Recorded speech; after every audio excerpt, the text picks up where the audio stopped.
নবী সাল্লাল্লাহু আলাইহি ওয়াসাল্লাম কি হুজুরদের নবী না আপনার নবী? কথা বলেন, উত্তর দেন।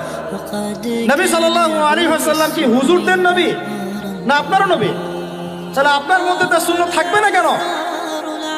আপনার চেহারায় দাড়ি নাই কেন? আপনার প্যান্টটা টাকনোর নিচে কেন? কেন আপনি নবী সাল্লাল্লাহু আলাইহি ওয়াসাল্লামের জীবনী সারা জীবনও একবার পড়ে দেখতে পারলেন না? নবী সাল্লাল্লাহু আলাইহি ওয়াসাল্লাম 23 বছর আপনার আমার জন্য কষ্ট করেছেন, মানুষের মার খেয়েছেন, গাল খেয়েছেন, তাকে 15 বার হত্যা করার চেষ্টা করা হয়েছে, তাকে দেশ থেকে বের করে দেওয়া হয়েছে, গলায় দড়ি পেঁচিয়ে টান দেওয়া হয়েছে, পিঠের মধ্যে উঠে নাড়ি ভুড়ি চাপানো হয়েছে, দাঁত ঘুষি মেরে দাঁত ফেলে দেওয়া হয়েছে, মাথা ফাটিয়ে দেওয়া হয়েছে, পা ভেঙে দেওয়া হয়েছে। তাদের জন্য, তার জন্য। তা আপনি আমি কেন তার জীবনী পড়ে দেখলাম না কখনো? কেন আপনার চেহারায় দাড়ি থাকবে না, আমার চেহারা দাড়ি থাকবে না? কেন আমাদের প্যান্ট টাকনোর নিচে উপরে থাকবে না?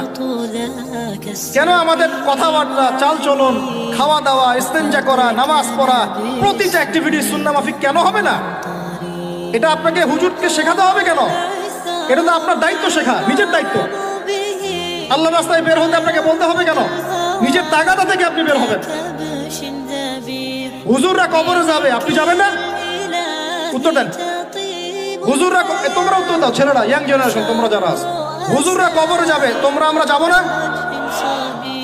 হুজুরদের নবী মুহাম্মদ সাল্লাল্লাহু আলাইহি ওয়াসাল্লাম আমাদের নবী নন? নবী সাল্লাল্লাহু আলাইহি ওয়াসাল্লাম শুধু সাহাবীদের জন্য আসছিলেন না আমাদের সবার জন্য আসছিলেন? নবী সাল্লাল্লাহু আলাইহি ওয়াসাল্লাম সারা জীবনে যে কষ্টগুলো স্বীকার করেছেন তা নিজের জন্য না আমাদের জন্য? কিয়ামতের মাঠে তার সুপারিশ ছাড়া আপনি পার পাবেন? তাহলে আপনাকে সুন্নাত কেন শেখাতে হবে? কেন আপনাকে মেসি নেইমারের হিস্ট্রি পড়াতে হয় না? আপনি তো নিজেই জানেন।